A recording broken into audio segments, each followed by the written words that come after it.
মামা হ্যাঁ শুনো, জেলা আমরা মামাই মার গর্বে চিনি হ্যাঁ কত না আমরা জোরহাত করেছি, হ্যাঁ, হে হ্যাঁ। ভগবান হুম। আমার তুই এই পৃথিবীত পাঠা। হ্যাঁ, তো তো অনেক কিছু কাজ করবো। হ্যাঁ, অনেক কিছু কাজ করবো, তুই যেটাই করবো হ্যাঁ। ওইটা আমরা করবো। মার গর্বে আমরা খুব কাকতি মিনতি করছি ওই ভগবানের কাছে, হ্যাঁ, করিও যে তো ভগবান তুই এই মার ভাণ্ড থাকিয়ে হ্যাঁ। আমার তুই বাইর করে। আচ্ছা আচ্ছা হ্যাঁ, এই ভগবান কাকতি মিনতি না মানিয়া আমাক কিন্তু এই পৃথিবীরাত মামা পাঠিয়ে দিলে।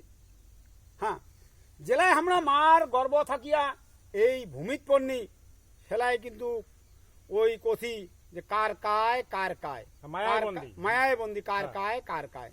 হ্যাঁ কিন্তু ওই ছাওয়া লাগানছে কুয়া কুয়া কুয়া, কিন্তু কুয়া কুয়া কান্দন নহয় মামা, কার কায় ওটা কথা কার কায় কার কায়। এই হ্যাঁ, তো।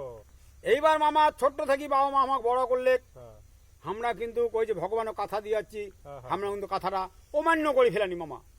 হ্যাঁ, ওর কথা ভুলি গেনি। উহার কথা আমরা ভুলি গেনি যে ভগবান কি করে যাচ্ছি যে আমরা কোনোদিন বাবা মা ছাড়িবার নই, হ্যাঁ, ফেলেবার হ্যাঁ। নই। তা আজি এই যে মার গর্ব থেকে আমরা বাইর হয়েছি হুম। বহু তপস্যার ফলে, তো বহুত অবসর বলো। হ্যাঁ, ভগবানের কাছে প্রার্থনা করছি, হে ভগবান মানব তুই কল্যাণ। আমাক এই মার টুটি থাকিয়া হ্যাঁ। তুই আমার পৃথিবীর আলোর দেখা। কিন্তু আমরা আজি ওই মার গর্ব থেকে বাইর হইয়া আমরা আর কিন্তু কাহকেও মানিছি না মামা, কাহকেও মানিছি না। মা ভাই হ্যাঁ, কাউকে মানে মানি নাই। না কাহকেও মানিছি না। এই জন্য কইছি মামা যে ওই আত্মগুরু পিতা মাতা হুম। ওই পরম গুরু কিন্তু মাইয়া মামা, হ্যাঁ হ্যাঁ হ্যাঁ। মাইয়া মাইয়া ছাড়া কোনো উপায় নাই। ওই মাইয়ার কথা ধরি মামা সংসারটা হয় সর্বনাশ করবি। এই হল মোর কথা মামা, এই বলিয়ে মোর এই ফেসবুকত এই নমস্কার জানাছো।